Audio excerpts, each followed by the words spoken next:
গত পরশু women's day গেল। আচ্ছা, এই উইমেন্স ডেতে দেখলাম সবাই একে অপরকে উইশ করছে, আমিও করেছি অনেককে। বাট অনেকে দেখছি নিজের মাকে উইশ করছে, নিজের মানে স্ত্রীকে উইশ করছে। যেসব স্ত্রী চাকরি করে না, যাদের মায়েরা চাকরি করে না, তারাও দেখছি একে অপরকে তাদের ছেলেমেয়েরা উইশ করছে। তারপরে কলেজ পড়ুয়া মেয়েরা একে অপরকে উইশ করছে। এটা দেখে আমার একটা জিনিস মনে হলো যে উইমেন্স ডে বোধহয় পুরো কথাটা অনেকে জানে না। It's not only international women's day, এটা পুরো কথা হচ্ছে ইন্টারন্যাশনাল ওয়ার্কিং উইমেন্স ডে। তাহলে কলেজ ছাত্রীরা এর আন্ডারে কী করে এলো? আপনার আমার যাদের বাবা মায়েরা চাকরি করে না, অনেক মায়ের তো চাকরি করে না, অনেকে করে অবশ্য, জব করে না, তারা এর আন্ডারে পড়ছে। সুতরাং 1500 মহিলার এক তীব্র প্রতিবাদ মার্কিন যুক্তরাষ্ট্রে, সেই প্রতিবাদ দিবসকে স্মরণ রেখেই এই ইন্টারন্যাশনাল ওয়ার্কিং উইমেন্স ডে, যারা নিজের দাবিতেই 1500 মহিলা সোচ্চার হয়েছিলেন এবং মানে রীতিমতো প্রশাসনের বিরুদ্ধে চোখ রাঙানিকে উপেক্ষা করে এরা বিদ্রোহে নেমেছিলেন, সেই 1500 জন মহিলাকেই সমর্থন করে এই ইন্টারন্যাশনাল ওয়ার্কিং উইমেন্স ডে। এরা কলেজ ছাত্রীদের এর সাথে কোনো যোগাযোগ নেই। তো এই যে আমরা পুরো কথাটা না জেনে, পুরো ইতিহাসটা না জেনে এই যে শুরু করে দিই সেলিব্রেট করা, তো এই জিনিসটা দেখে আমার একটু হাসিও পেলো, আবার একটু খারাপও লাগলো। খারাপ লাগলো কিসের জন্য? যে এই ওয়ার্কিং উইমেন্সের মধ্যে গৃহবধূকে ধরা হয়নি, হোম মেকারদের ইনক্লুড করা হয়নি।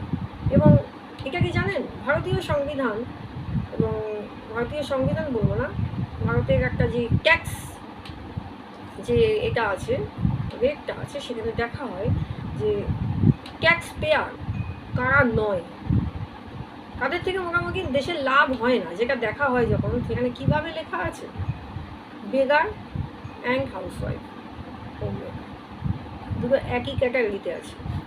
একটু ভদ্রভাবে লেখা যেতে পারত, কিন্তু আছে এই ক্যাটাগরিতে। এদের থেকে দেশে কোনো লাভ হয় না। শুনতে আপনার আমার খারাপ লাগতেই পারে, বিশেষ করে যারা হোম মেকার হাউসওয়াইফ, তাদের খারাপ লাগতে পারে, কিন্তু এটাই বাস্তব। রাষ্ট্র বেগার আর হোম মেকারের থেকে রাষ্ট্রের কোনো লাভ দেখে না। সুতরাং ইন্টারন্যাশনাল ওয়ার্কিং উইমেন্স ডেতে হোম মেকার ইনক্লুড নয়, ছাত্রীদের মতো হোম মেকার্সও ইনক্লুডেড নয়। যারা নিজেদের মাকে মানে গৃহবধূ মাকে লাফিয়ে লাফিয়ে উইশ করছে, তাদেরকে একটাই কথা বলার, এটা তাদের জন্য। ওটা অল উইমেন্স ডে যখন হবে, মাদার্স ডে হবে, তখন তাকে করতে হবে উইশ, ঠিক আছে? এটা ওয়ার্কিং উইমেন্স ডে। এবার কথা হচ্ছে, এখন অনেকেই বলবে মায়েরা কি কাজ করে না, ঘরে কাজ করে, কিন্তু ওই ওয়ার্কিং উইমেন বলতে হোম মেকারকে বোঝায় না। খারাপ লাগলেও কিছু করার নেই। যেন রাষ্ট্রের এবার এদের কন্ট্রিবিউশনটা সংসারে অবশ্যই অনেক, কখনো অস্বীকার করা যায় না। সেই সকাল থেকে একজন হোম মেকার কাজ শুরু করে, রাত থেকে গিয়ে কাজ শেষ হয়। এবং আমরা তো ছুটির দিনে কোনো কাজ করি না অবভিয়াসলি, এবং অন্য সময়ও আমি ঘরে বিশেষ কাজ করি, তো বাকিদের কথা বলছি না, অনেকে করে।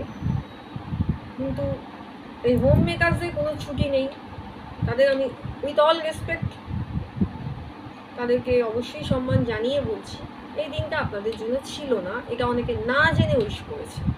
এবং সেই সব ছাত্রীদের বলছি, বিশেষ করে যাদের সকল বয়ফ্রেন্ডরা চাহানেওয়ালারা লাফিয়ে লাফিয়ে অনেকে উইমেন্স ডে প্রপোজ করেছে। ভাই, এই যে বেরাদার ব্রো, ওদের জন্য এটা না, ওরা এখনও বাবার পয়সায় পড়ছে, ওরা কোনো ওয়ার্কিং উইমেন না, ঠিক আছে?